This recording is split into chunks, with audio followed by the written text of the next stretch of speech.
Bismillahirrahmanirrahim. Assalamualaikum warahmatullahi wabarakatuh. Perkenalkan, nama saya Salma Nurjana dari Prodi Tadris Matematika Angkatan 2023 Kelas A IAIN Metro.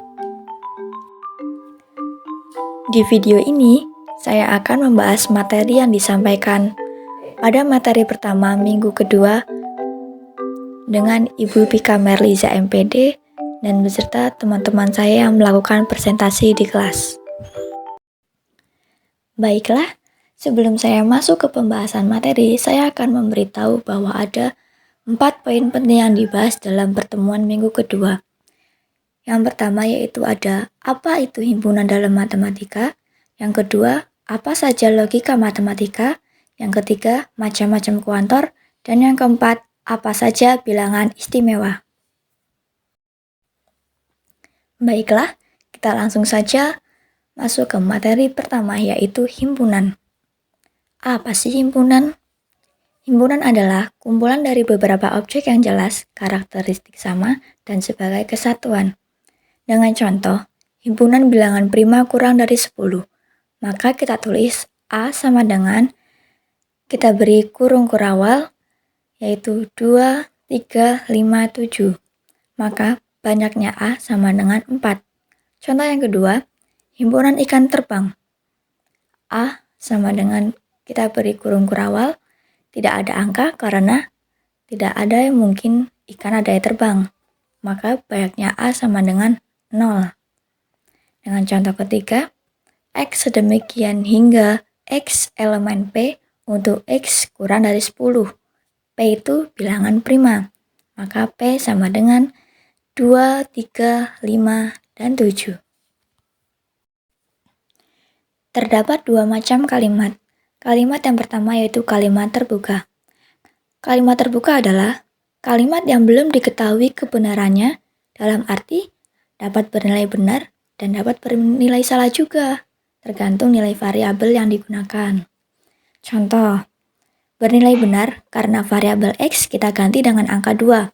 Sebagai contoh, 3X plus 1 sama dengan 7, maka penyelesaiannya 3X sama dengan 7 dikurang 1, maka X sama dengan 6 dibagi 3 yaitu 2.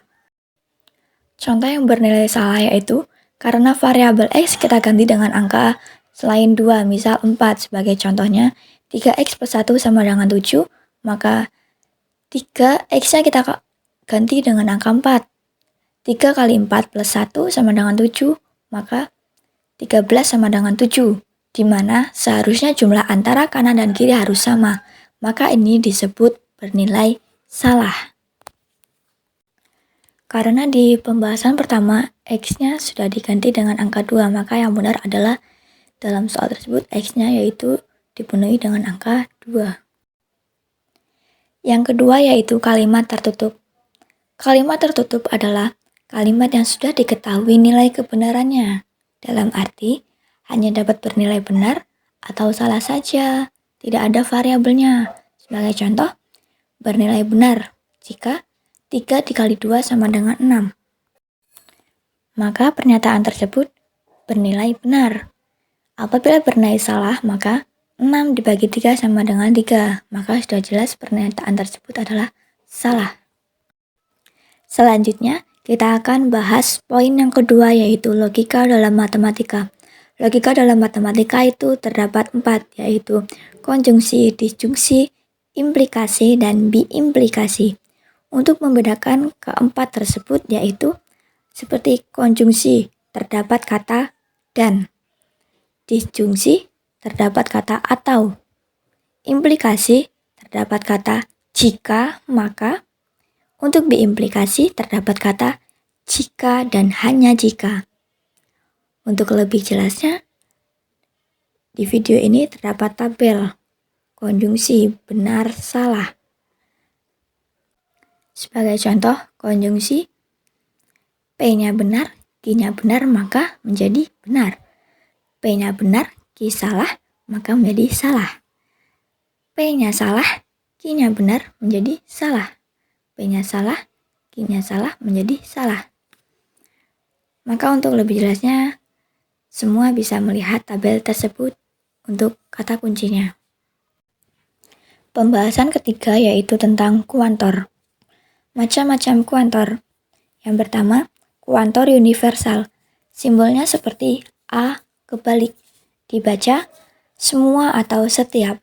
Contohnya, semua manusia pasti akan sukses. Yang kedua, kuantor eksistensial. Simbolnya seperti huruf E kebalik. Dibaca sebagian atau beberapa atau ada. Contohnya, beberapa manusia memiliki mobil. Untuk macam-macamnya seperti ada implikasi, konvers, inverse, dan kontraposisi. Untuk rumus-rumusnya seperti yang ada pada tabel tersebut.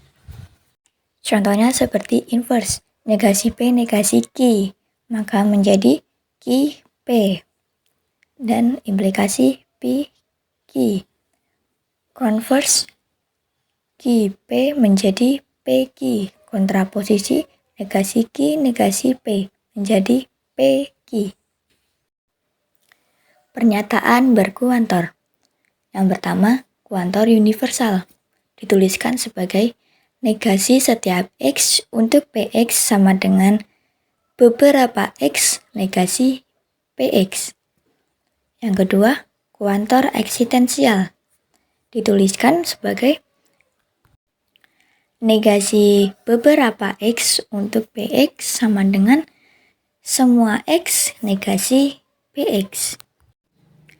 Pembahasan yang keempat yaitu tentang bilangan istimewa.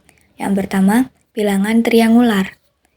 Bilangan triangular merupakan bilangan yang dapat mewakili sebagai jumlah satu deret aritmatika, lebih dikenal sebagai bilangan segitiga. Sebagai contoh, kita akan mencari T3, di mana rumusnya yaitu Tn sama dengan N dalam kurung N plus 1 bagi 2. Maka kita akan masukkan T3, N-nya itu berarti sama dengan 3. Maka N-nya kita ganti dengan angka 3. T3 sama dengan 3 dikali dalam kurung 3 plus 1 tutup kurung dibagi 2. Maka penyelesaiannya T3 sama dengan 3 dikali 4 bagi 2. Maka hasilnya T3 sama dengan 6. Bilangan istimewa yang kedua yaitu bilangan oblong. Dikenal sebagai bilangan segi 4 atau bilangan segi panjang. Dapat diwakili dalam bentuk persegi panjang yang terdiri dari dua baris bilangan. Bilangan oblong memiliki rumus yaitu Tn sama dengan N kali dalam kurung N plus 1. Berbeda dengan triangular. Kalau triangular, dia N dikali N plus 1 dibagi 2. Kalau di oblong tidak ada dibagi 2. Sebagai contoh, kita akan mencari T3 lagi. Maka penyelesaiannya T3 sama dengan 3 dikali 3 plus 1. Maka T3 sama dengan yaitu 3 dikali 4. Maka hasilnya T3 sama dengan 12. Bilangan istimewa yang ketiga yaitu bilangan kuadrat. Bilangan kuadrat adalah bilangan yang merupakan hasil dari menguadratkan suatu bilangan bulat.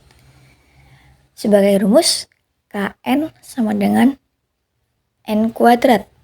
Contohnya kita akan mencari K3. Berarti K3 sama dengan 3 kuadrat. Maka K3-nya itu 3 kuadrat berarti sama dengan 9, maka K3 sama dengan 9. Baiklah, cukup pembahasan materi dari saya. Semoga materinya bermanfaat untuk kita semua.